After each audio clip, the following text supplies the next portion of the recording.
working with percent problems, a proportion is a good way to go. And that's a pretty popular way they're displayed.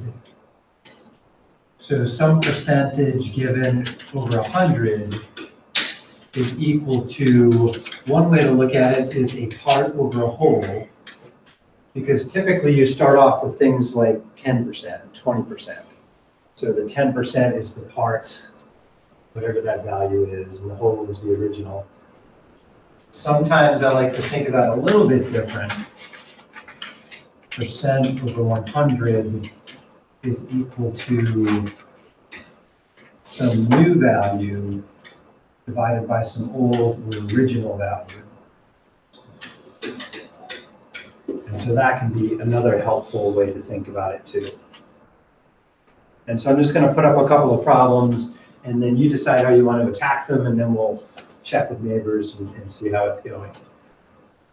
So consider a 30% off sale.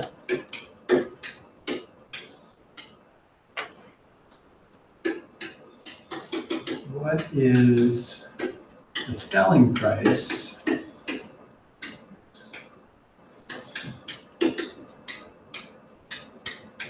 of a shirt originally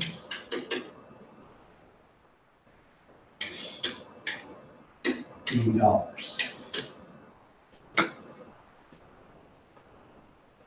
So write something down in terms of a proportion to solve this one. There's a couple of ways to go about it.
Anybody think they had a sale price?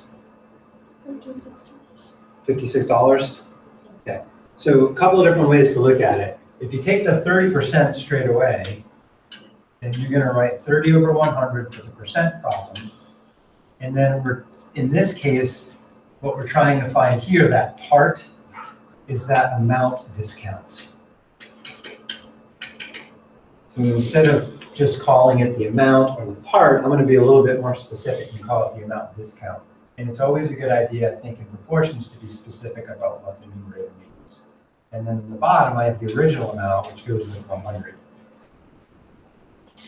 So if I do my standard cross product to solve this, I cross multiply and divide, and eventually I end up with the amount discount is $24. And so then from there, I can subtract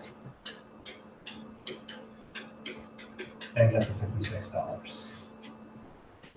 So that's one method. The other method is to think in terms of 100%. 100% is in terms of the original. So if you get 30% off, what percent do you get to pay? Yeah. So right away, off the top, we take our 100%, remove the 30% from it. That gives us what we pay, which is 70%. So now I can work the problem again with that number. So I can say 70 over 100. Because again, 70 over 100 literally means 70%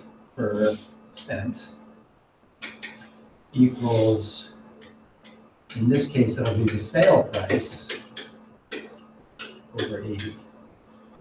And then we whip out our cross product and divide. And we're going to find that the sale price is $56.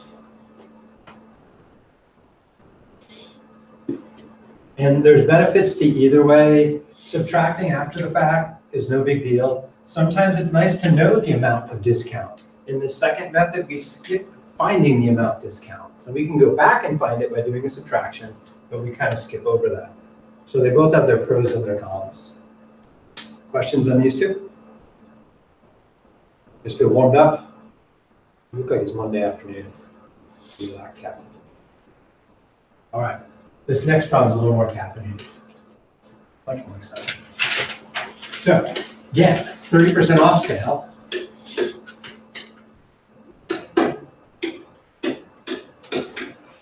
The sale price of a bicycle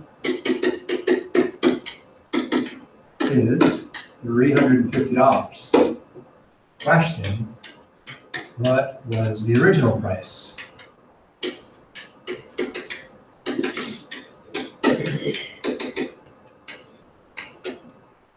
All right, give that a shot any way you can.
Anybody got a number?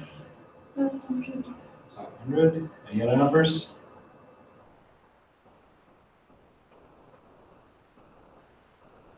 Okay. So I want to take a look at this with a picture to kind of emphasize what's happening.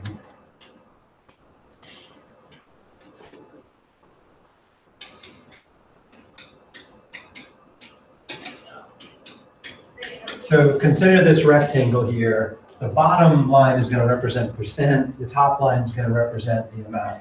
So in a percent problem, 100% always has to be noted somewhere. And 100% is going to go with the original price. So do I know the original price? So I don't know that. Question mark. And then we get the markdown. Let's say that right there is the 30% off.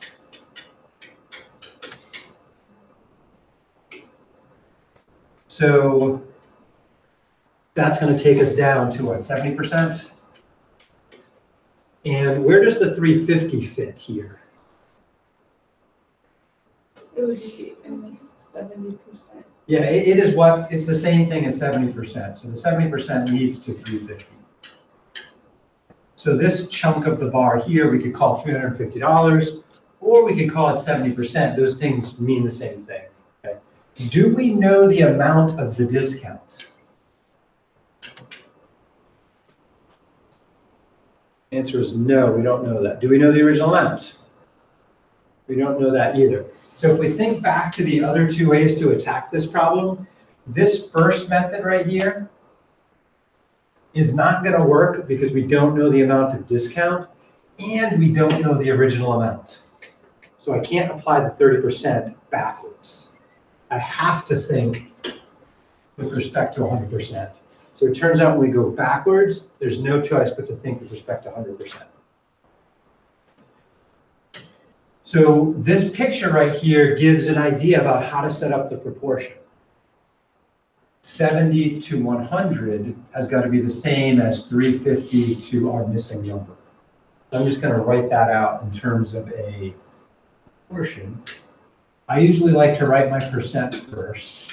So I'm going to write 70 over 100 equals, I've got to remember from my picture, the 70 goes with the 350 in terms of an amount I pay and the percent that I pay.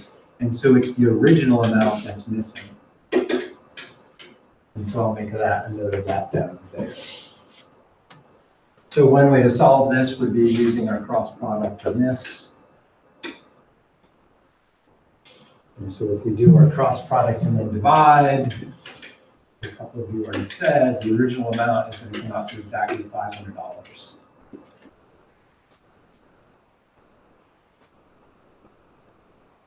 All right, not too bad. Let's try another variation on that.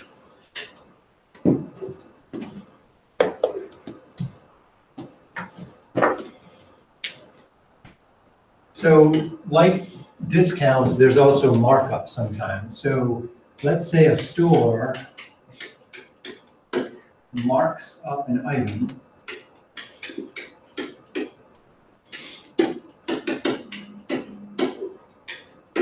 by 50%.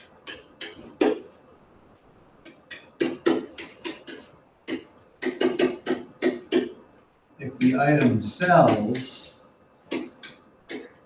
for $120,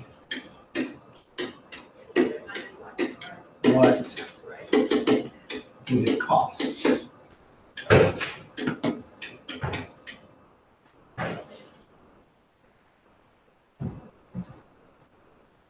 So try setting up a proportion or maybe drawing a picture like I just did and see what you can make of this one.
So here's a picture way of thinking about it. I'll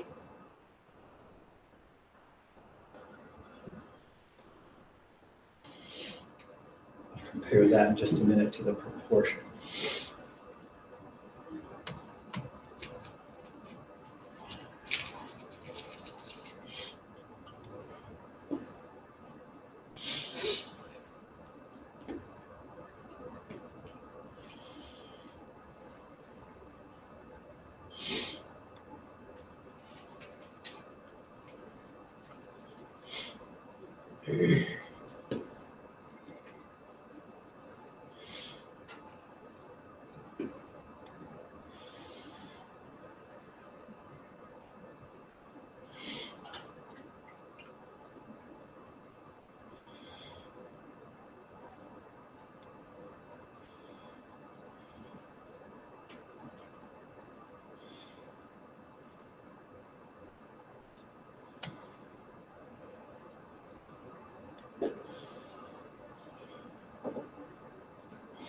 Anyone have a number for this one? 80. 80? Okay. So anytime you have a markup or a markdown, 100% is living in there somewhere. So first I drew my blue rectangle to show my 100%, and markup means I had to go an additional 50% to get to the end result. That puts me at 150%. So with a discount, I subtracted from 100. With a markup, I add to 100%. So I'm now at 150%. That's the $120. So now, how could I use the picture to backtrack and figure out what the missing amount is without setting up my proportion? Does anybody see something in here I could use? A third. It's into thirds. Yeah. When I added on the 50%, I made another mark at 50% below, just so I could get a feel for how far to the right to draw it to kind of keep the scale.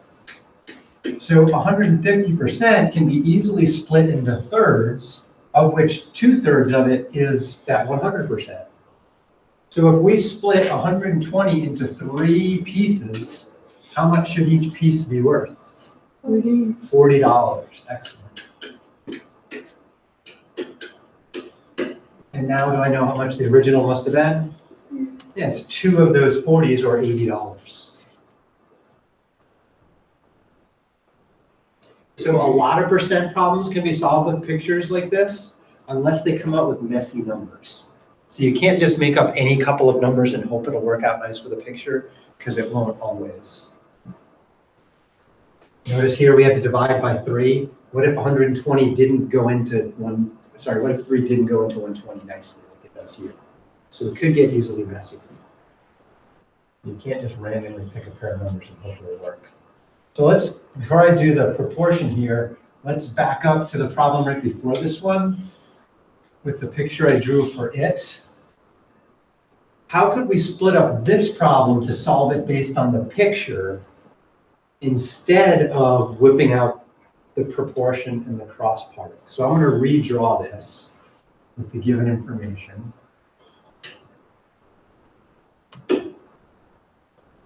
So I've got my rectangle for 100%, and then I have to mark off my 30% off. So that gives me 70% there and 100% there. And I have to relate that to some amounts. And the amount we were given here is the sale price was $350. $350 is there. So somehow, without whipping out a proportion, I want to use the picture to solve this. Any thoughts on doing that? If you bring it into 10. Yeah, that's the way to go. Just break this into tens. So every 10% make a mark. So there will be 3 tens over there, and then 1, 2, 3, 4, 5, 6 of them over there. So I have 7, excuse me. 3, 4, 5, 6, 7. So that means the 350 must be made up of 7 pieces.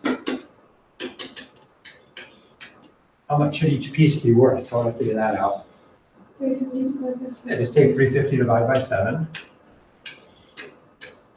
We know 7 times 5 is 35. So we could say each piece must be worth 50. So that means my 3 unknown pieces here must be 3 groups of 50 for an additional 150. And so that'll get me that 500.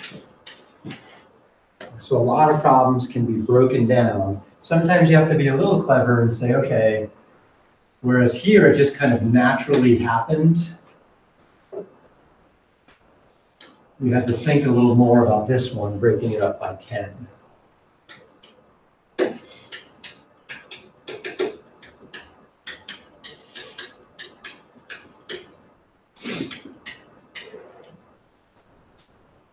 All right, let's do one more of these.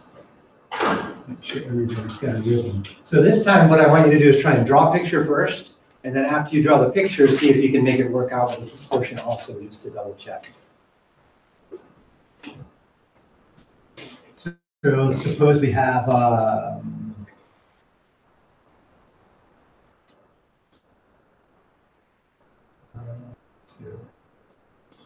We'll do a 20% markup.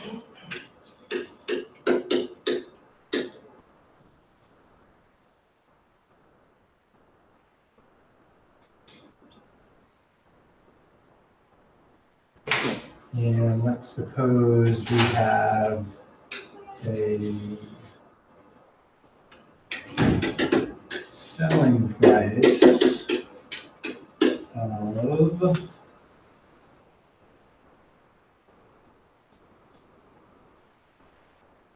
$180. What was the original cost?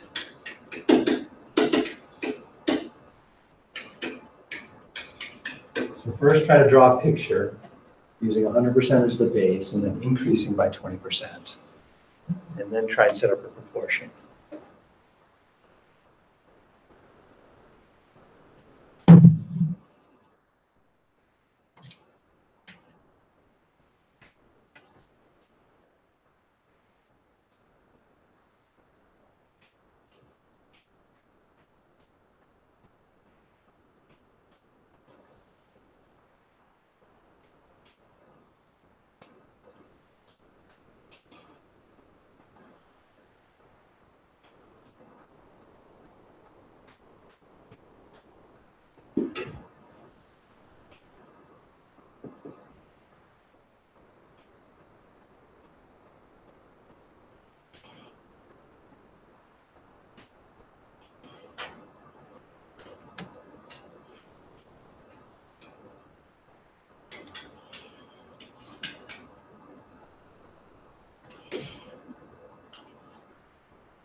So does anybody have a number they're able to verify?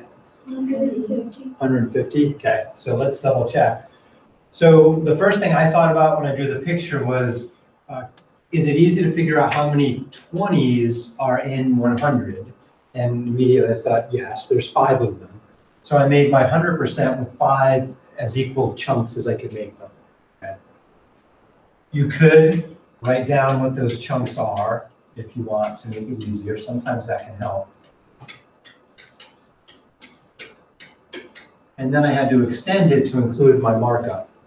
Then I had to make a note, 180 is that 120% end result there.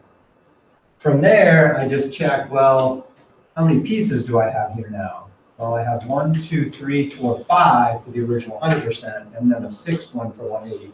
So I had to figure out how many times did 6 go into 180. And on a good day, that's 30. So each of these chunks is worth $30. So again, we have amounts versus percentages.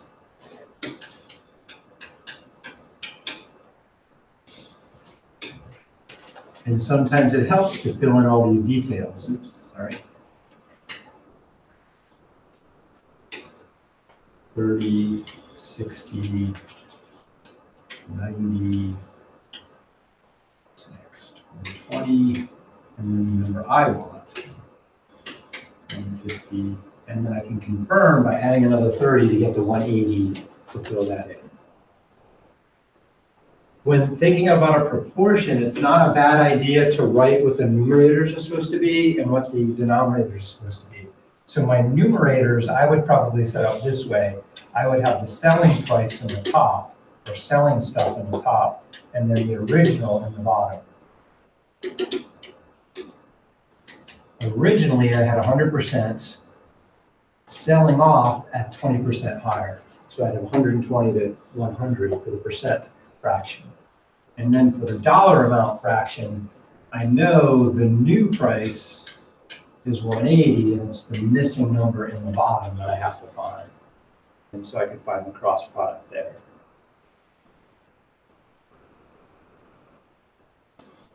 Questions on that?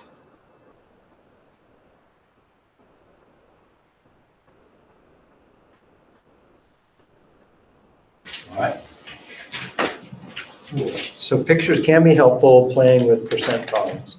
So we're going to continue with percent increase here and take a look at simple interest and compound interest.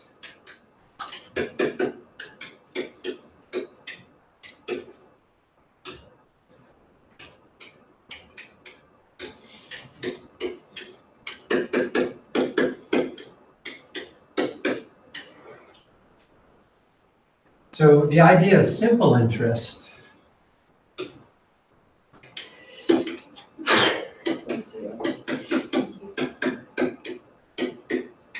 there's a couple of things going on there. One thing we have is we have an interest percentage.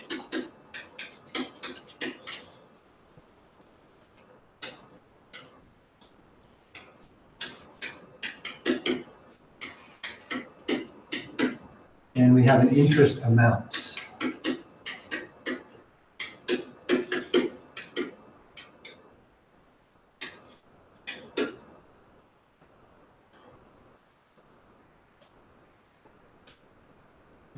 Three.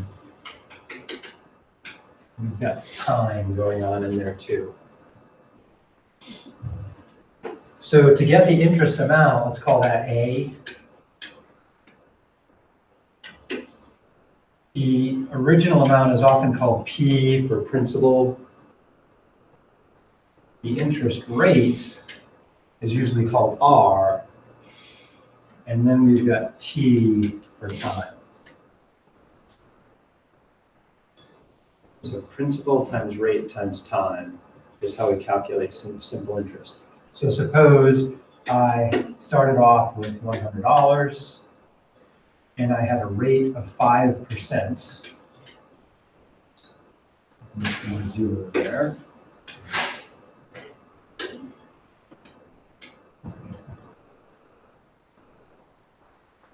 And I let it sit in an account for, say, half a year.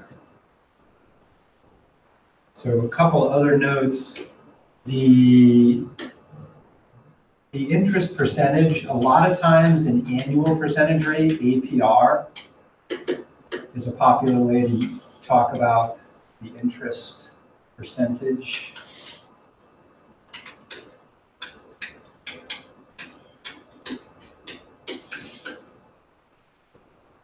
And so here, my claim is the APR is 5%.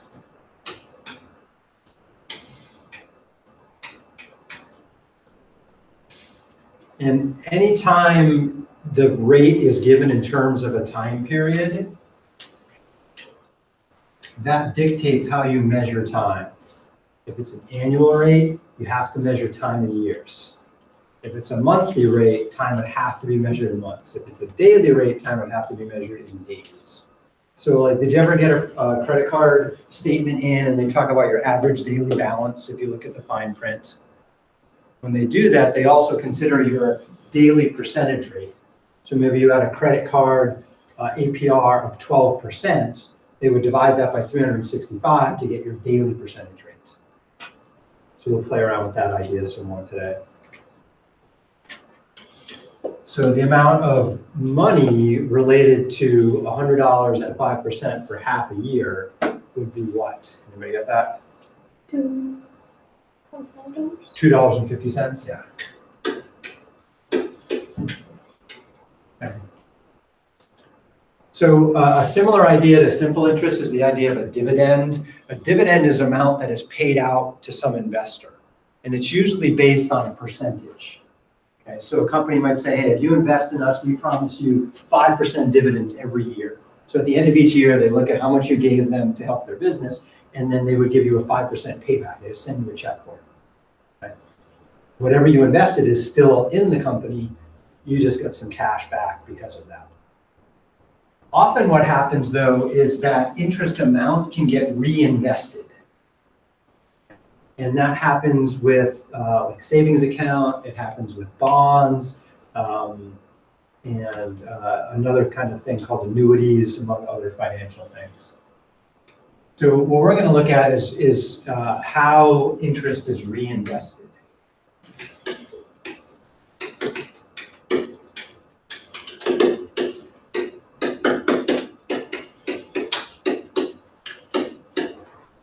And one important thing to do that is that idea of a 100% base.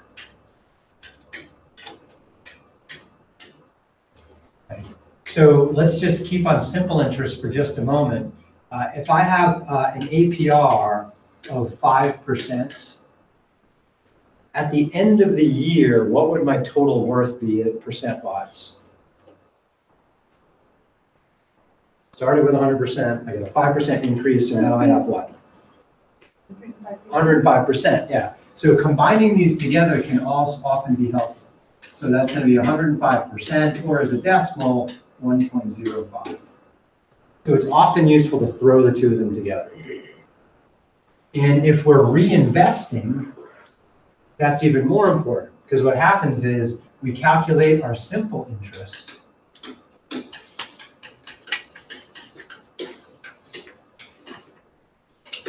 So let's suppose, again, we start with $100. We invest it at 5%, but this time we let the whole year go by. Right? So that's that principal times the rate times the time. 5%, a whole year goes by, and then my simple interest amount is how much? $5. Yeah, it's $5. So then we take that simple interest amount and we add it back on. So we take our original amount, P, and we add our interest amount to that, and that's going to give us $105. And the helpful thing to help us continue this process is to think of the principal as 100%, the interest as its original percentage. So I now have 105% of what I started with. So we're just going to make a table for this situation and see how it evolves. We're going to have years, and we're going to have the balance of our account. So initially, before any time goes by, I'm starting with $100.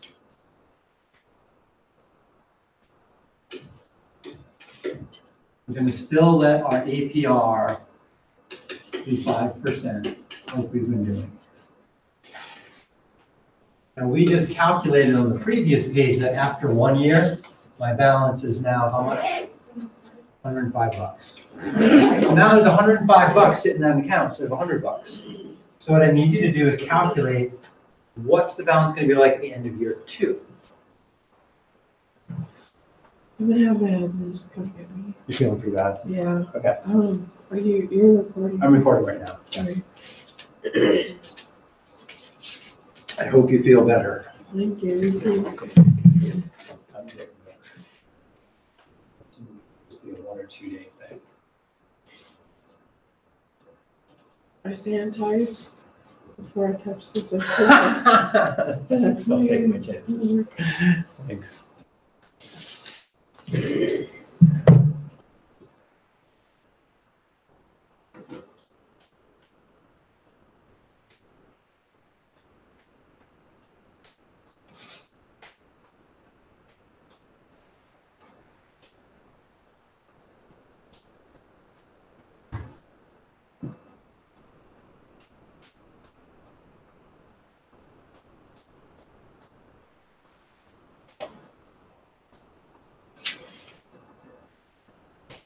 So if I just refer back to this right here, this last line is super important. Basically, it says my new amount is going to be 100%, 105% of whatever the previous amount is. So I think that I can find my answer here by just taking that 105 I had last year and multiplying it by 105%, which would be 1.05. Does anyone try it that way? Okay, so whip out your calculators, see what that gives you, and see if it matches whatever method you used.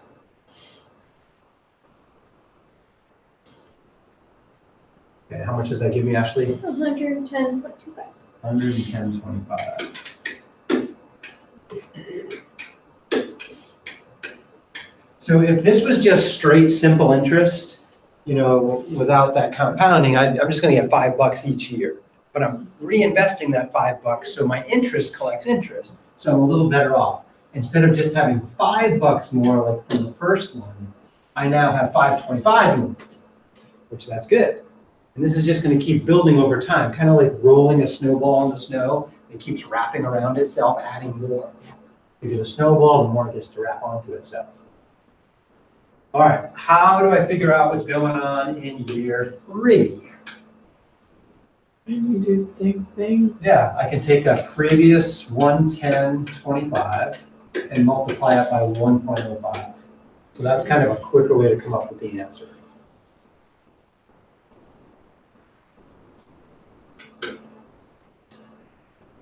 And that's probably going to give me a fraction of a cent. So near a cent. Approximately 115.76. 115.76 approximately. And that's getting that. So this taking the 100% and combining it with the 5%, that takes the growth rate and turns it into what we call a growth multiplier. And it's called the growth multiplier because I just straight multiply it to get the next number. So how did I get the second answer? I multiplied by 105%. How did I get the third answer? I again multiplied by 105%. So would you agree I'm repeatedly multiplying by 105% in this process? Okay, so here's what I like. Here's the challenge next. Can you tell me what I'm going to have in the 10th year without doing all of the years in between? And the trick, the key to that is the idea of repeated multiplication. So try something, whip out a calculator, write something down on paper. See if you can find year 10 without finding each year in between.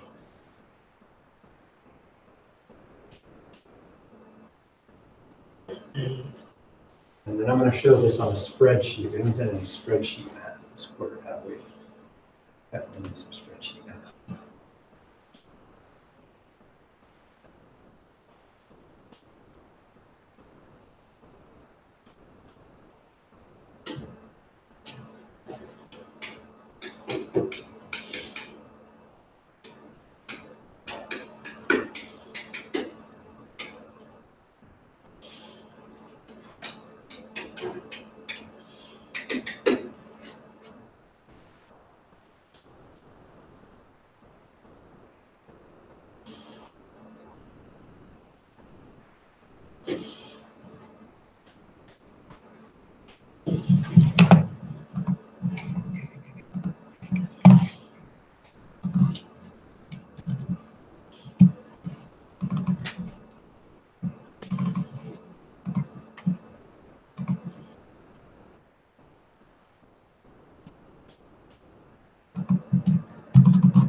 Everybody try something. Don't worry about being wrong. Unless you're wrong most of the time.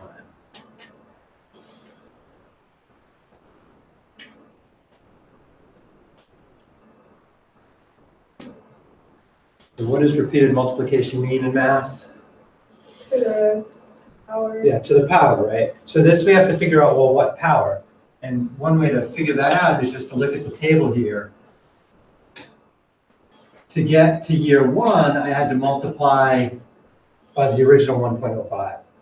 To get to year 2, I had to do it a second time. And to get to year 3, I had to do it a third time. So if I take the same thing and write it out 3 times and multiply, that would be the third power. So what power should I use for the 10th year? 10. And the trick is, so I'm going to have in the 10th year 1.05 to the 10th power. What do I multiply it by though?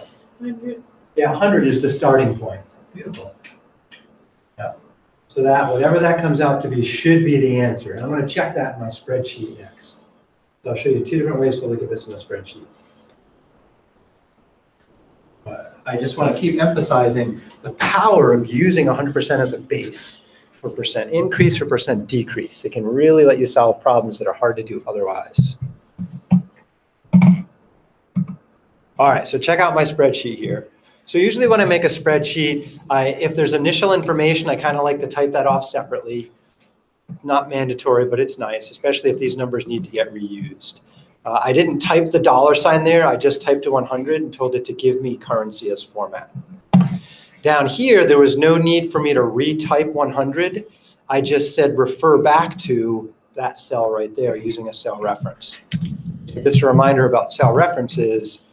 If I don't want to retype a number I need on the screen, I just go equals and then click on the number. And whatever is in cell B1, it'll spit out right here. So if we change that to 200 or 2000, then this will be updated too. And then the important thing was that we figured out a pattern where we take our previous amount and we just multiply it by 1.05. And I just want to repeat that process over and over again. And so if I drag that down using that autofill button, it'll just take that previous amount and multiply it by 1.05. Now, I think last term we talked about relative and absolute cell references. Does that sound familiar? Have you heard of relative and absolute cell references, Emily? Okay. So a relative cell reference, when in the formula here, I said equals, give me the number above. It said you clicked on cell B5, and then I said, okay, multiply that by 1.05. What the computer was really thinking was just whatever's above, multiply by it. And so when I filled it down, it was a B5, and when I fill it down, it changes to a B6. So that's what I mean about relative. The computer rewrites the cell references to be in the same relative positions to each other. There's also what are called absolute cell references. So I'm just going to do this a little bit different. Instead, what I'm going to do is I'm going to take 1 plus the rates.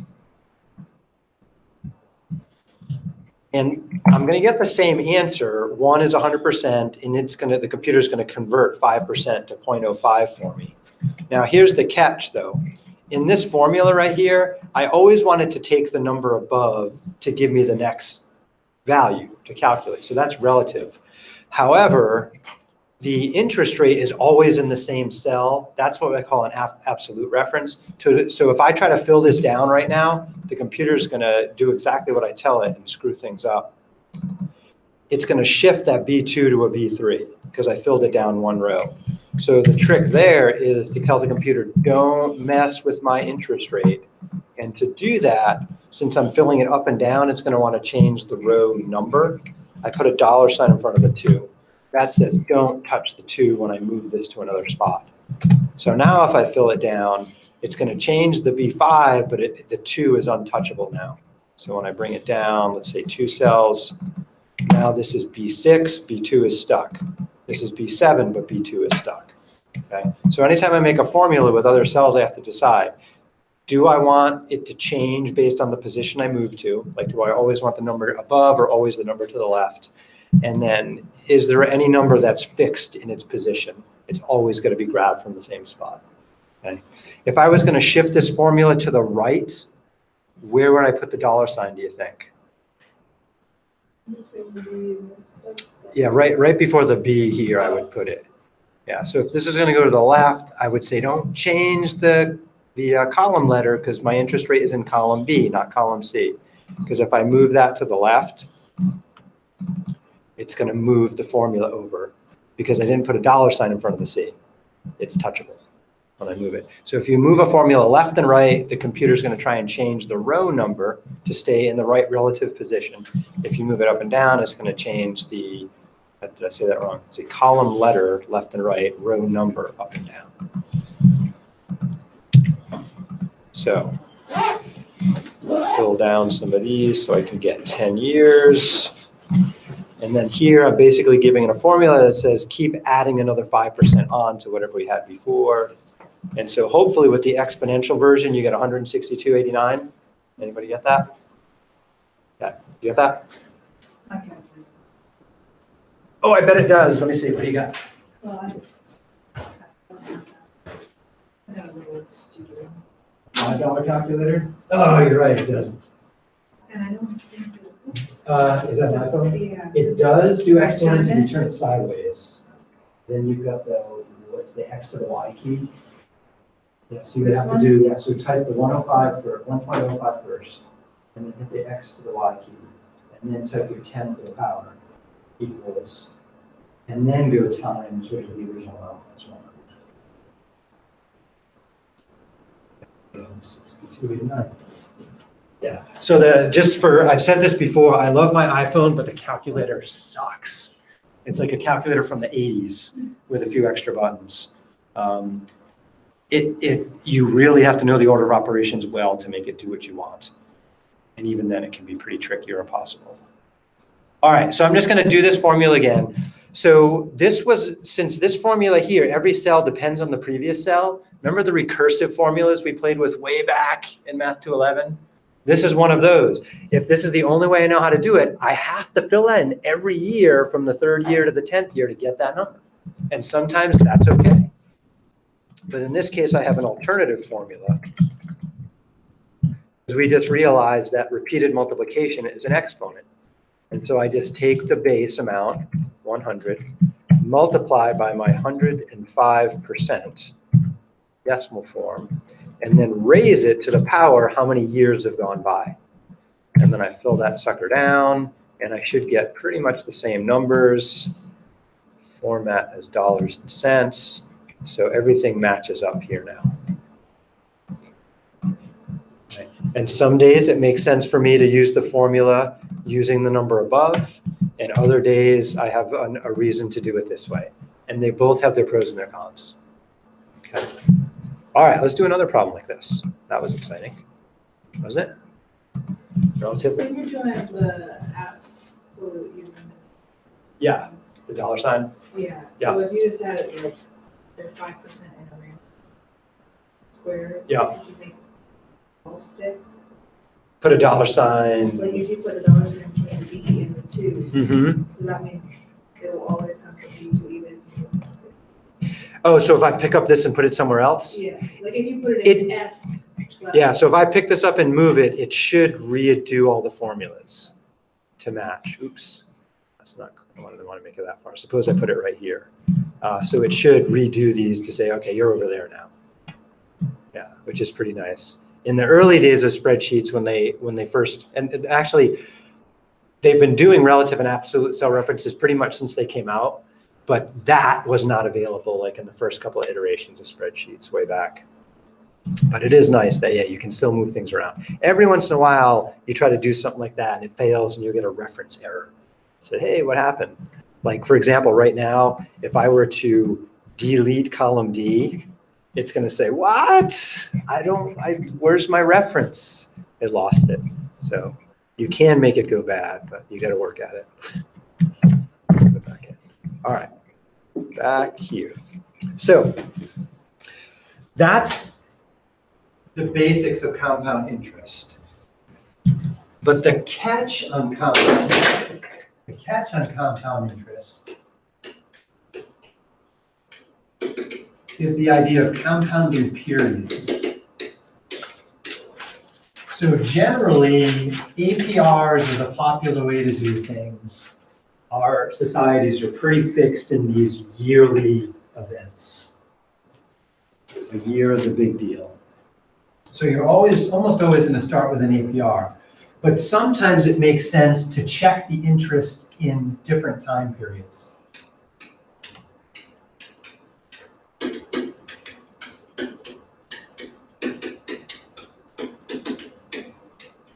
For example, your credit card company cannot wait till the end of the year to make some kind of transaction with you. They like to do it monthly.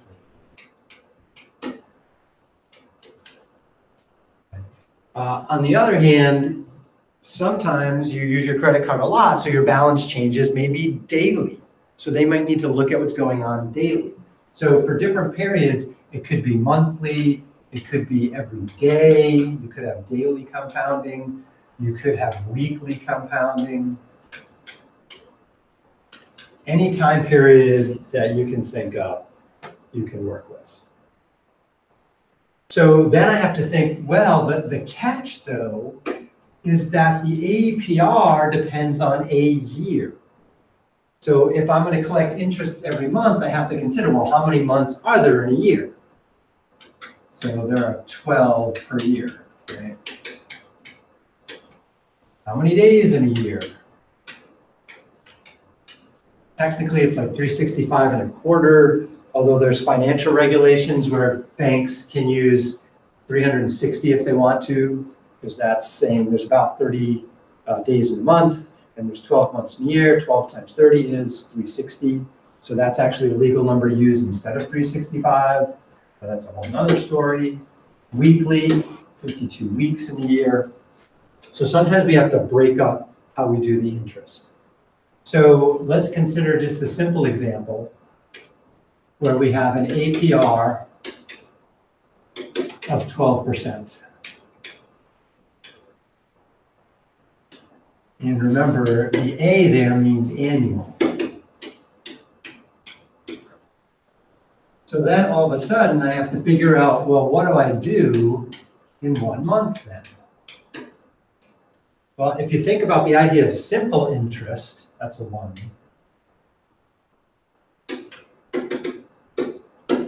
With simple interest says to take whatever you started with, the principal, multiply by your rate, and then multiply by the amount of time that goes by.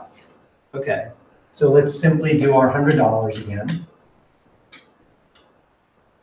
This time I have a rate of 12%, which I'll call 12 hundredths, right as a decimal. And how much time has gone by if the rate is measured in years? 1/12 is what we usually do.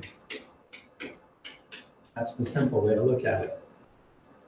Now, if I clean up this part right here, the rate and the time together, then I could view that as 12 hundredths over 1, and I could say then, okay, that's now 12 hundredths over 12. And that cleans up nicely to what? Instead of 12%, if I divide 12% by 12, I get 1%. 1%, yeah, which I would write as 1/100th, 1%. So what we do to adapt compound simple interest with yearly rates to talk about some other time period, we just calculate new kinds of rates. So what we just calculated right here in red would be a monthly rate. So if your yearly rate is 12%, your monthly rate would be 1%. And that's how I proceed. So I'm just going to make a new table with this idea of what's called monthly compounding.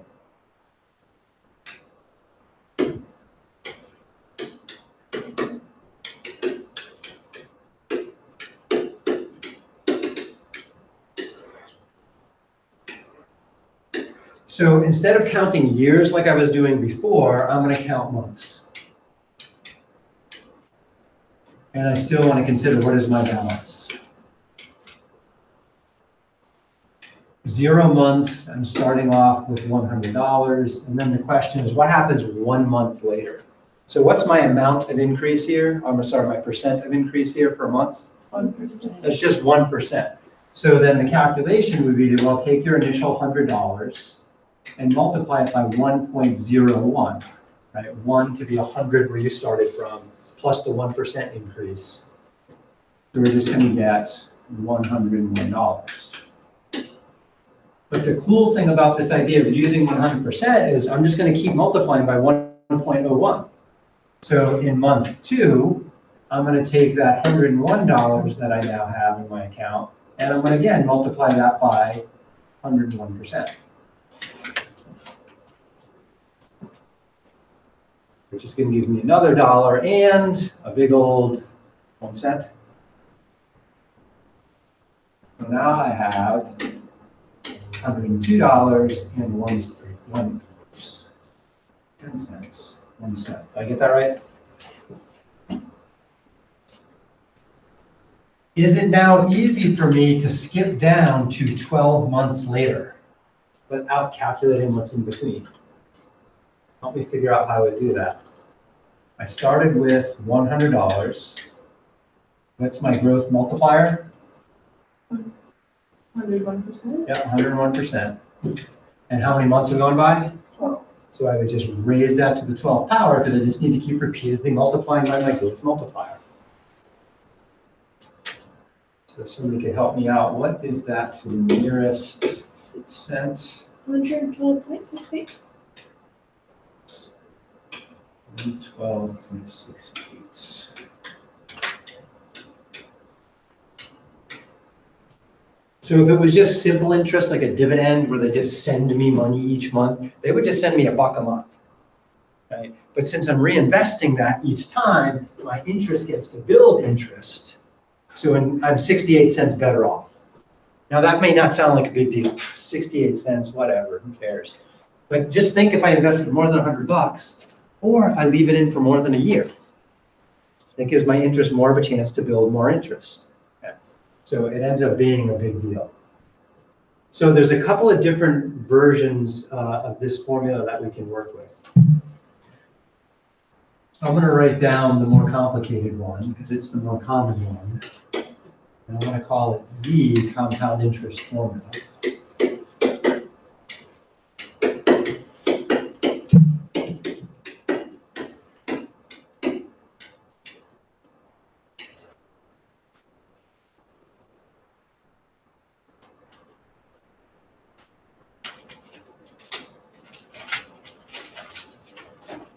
So to do this, I'm going to make an assumption up front that when I talk about my APR, I'm just going to call it R for short, little r.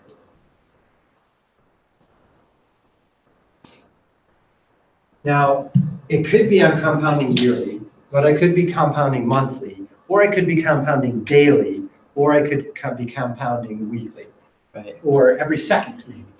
Okay, it sounds kind of weird, but it's possible.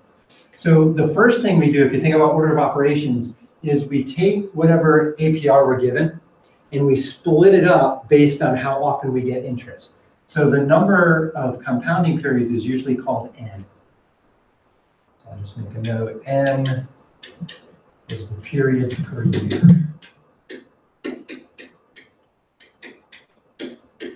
There's some investments that pay out quarterly every season, right? You get a fall payment, you get a winter payment, you get a E for her, so on. So once we get that adjusted rate, what do we do with it next? Not quite. We did something before we did that. What's our shortcut? Is to incorporate it with 100%. So what we do is we take that rate and we add it to 100%. Right? So before I started with 12% for R, I split it into 12 pieces, and then I added it to 1. That gives me my growth multiplier. So this guy right here is my growth multiplier.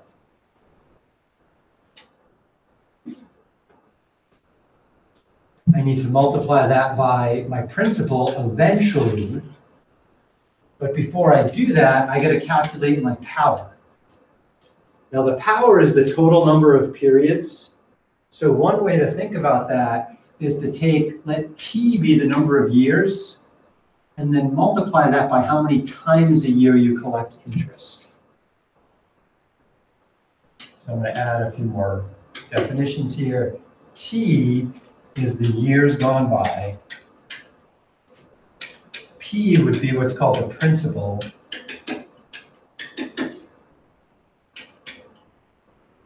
Which is also known as your original investment.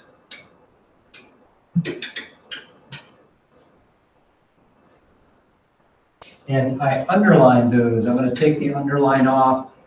And the way I've written it, I kind of don't need to, but just to be safe, I want to put that in parentheses, because that multiplication has to happen to figure out what your power is.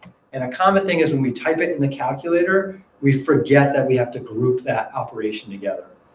Okay, so if 10 years went by and I'm compounding monthly, wouldn't you agree I would have to take 10 times 12 to figure out how many months have gone by? And then I can make it the power.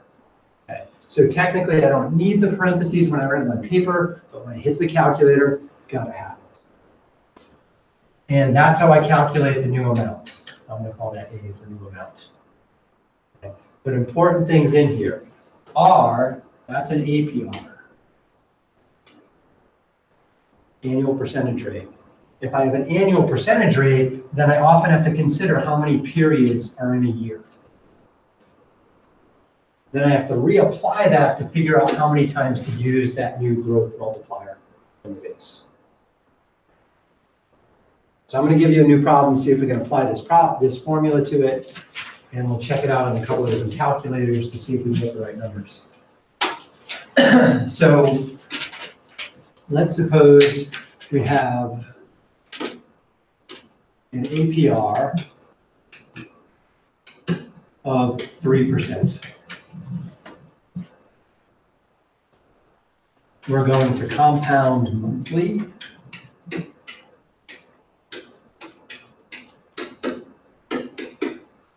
And we're going to invest $2,000.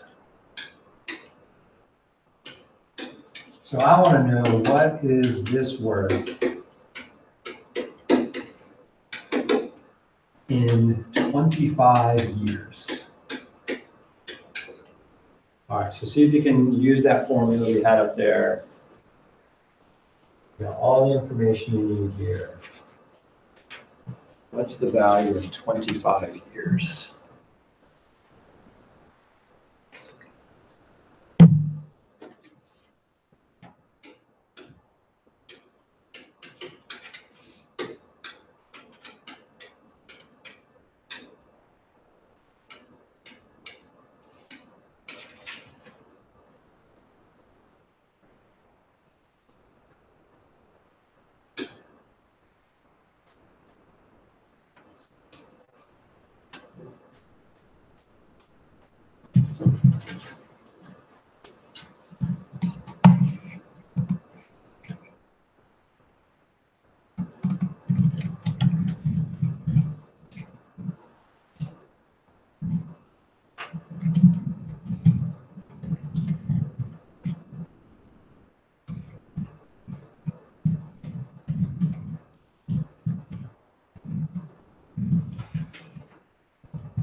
So if I typed it right, I get a little over $4,000. And that's going to be paying on Emily's calculator.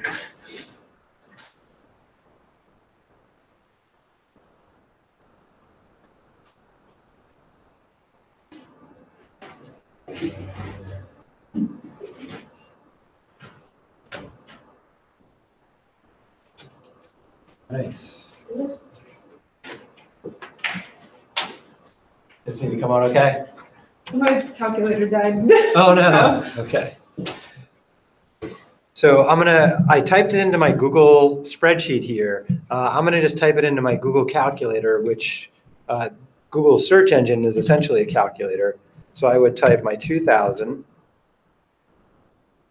times parentheses for order of operations, and then I like to do 1 plus, and then here I have 0.03 over 12. So then I have to close my growth multiplier, my base, and raise it to the power parentheses, and then I can enter my 25 years times 12 months per year. I just have to be careful knowing when to use parentheses there. On the iPhone, Apple type calculators, you have to know the order of operations. So order of operations, I would first have to calculate this number, then I can add it to 1. Off to the side, I have to make this calculation and then raise that to the power, and then finally multiply by 2,000. Okay, so depending on the calculator, it can be kind of a pain. In my spreadsheet, oops, wrong button. There we go. I use cell references. So I typed all my initial information, and then I just clicked on it when I needed it.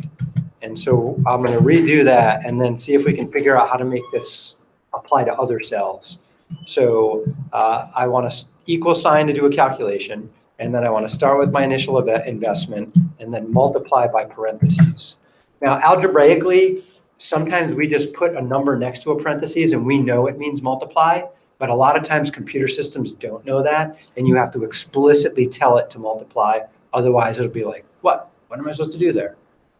Okay, so in most spreadsheets, you have to explicitly tell it you're multiplying 1 plus my rate divided by my number of periods, close parentheses, shift 6 to get the caret, and then parentheses, because the numerator has to be calculated first. I mean, the exponent has to be calculated first, and that would just be the number of periods per year times the number of years that go by. And then I hit enter and hope it's right. Now, the next thing is to consider, generally, if you go to a certain financial institution and they say, okay, this is what we'll give you for an interest rate, you're pretty much stuck with that rate. And they're going to say, we compound every month. You're stuck with that. And you're going to invest what you're going to invest. So these are kind of fixed numbers right there. But the amount of time I leave it in there, that could be variable. Okay? So what I want to do is I want to write a formula so that I could maybe say, well, what about 30 years? What about 20 years? And I want to just be able to reapply the formula. So if I were to fill this down right now, would you agree it's going to get screwed up? I do want the year to change, but I don't want the investment to change. I don't want the compoundings to change, and I don't want the percent to change. And if I fill this down, instead of looking in B1, it'll look in B2 for the percent. And that's a problem. So I have to figure out what's fixed. So I usually just look at them one at a time. All right, the orange number here, is that a fixed number in my sheet? Yeah, so I put the $ in front of the 3, and I'm only worried about the 3 because I'm moving up and down. Some people put $ in both places and then decide if they need to remove one later. Here, it won't hurt to put the $ in front of the B, but it's not necessary. Let's see, what else? My interest rate, is that in a fixed position? Yep, so I have to put a $ in front of the 1, and only the 1 because I want to move this formula down. I want it to stay a 1. Compounding periods, again, that's fixed. Same thing here. What about the number of years? Yeah, that's what I'm letting vary over here, so no $ there. And usually it's kind of a guess and check. You make your best guess at which ones need to be absolute with $ and which don't, and fill it down and hope it makes sense. To see if it makes sense, I usually whip out a calculator, or I do the calculation off to the side to see if it works out. But I think this makes sense. 30 years should be more money. 20 years should be less money. Okay, seems reasonable in the ballpark. Cool thing about it, though, is now I don't even really need those. I could just play guessing game. Like, let's take that down to 10 years. What if they say if I keep it in for 30 years, they'll give me 4%? So I can just change things in the sheet and it'll automatically update because I use cell references. So again, spreadsheets can be powerful. You probably won't use them in elementary school, but they're good things to know. Are they teaching kids like anything like this in like 5th grade? Typically the percent stuff where it's percent increase and decrease, that's not going to be till 5th or 6th grade is when you'll see that. They'll talk about the idea of percents as fractions and decimals earlier, but you won't do too much complicated stuff with them. I know I never learned that from school, and I really wish that I had. Yeah, people are in the same boat, especially with like student loans and stuff like kids get. I know, there should really be a financial math that's mandatory in high school, but unfortunately it's not. It comes up in side problems in like an Algebra 2 class or in a college algebra class if the teacher goes over it. There's no guarantee, which is really too bad. But everybody has their idea of like what's the most important thing that should be in high school, and that's why we have all these crazy things going on in our country, I think. Yeah, they do talk about real world. Yeah, everything has to be applied to the real world. If that was really true, we really wouldn't teach much algebra. The downside of that is without the algebra, we wouldn't have computer programs. Without computer programs, we wouldn't have technology. So then we have to pick and choose early on. You get to learn algebra, you don't, which seems kind of unfair to track kids too early. But there's some countries that do that. And there's pros and cons to either way. And I don't know what the best answer is after all these years of teaching. Unfortunately, I wish I did. But yeah, I do think financial math should be mandatory. Kids should see this. And I think everybody should force to do a little spreadsheet work before they leave high school too. But that's not mandatory either. I took a financial math class in high school. Yeah. I don't remember anything from it. You don't remember anything from No. it? Yeah, I ended up taking one. I can't remember why in high school. That's okay, 'cause And I don't remember I was anything from it teaching either. Spreadsheets have just come out then. Really small high school. I was small too. but Geometry, algebra 1, Just the algebra basics. 2, Yeah. I didn't want And- to take calculus. And I believe there's room in Algebra 2 for stuff like this. Because in Algebra 2, you do exponential equations. And this is like one of the coolest exponential equations ever.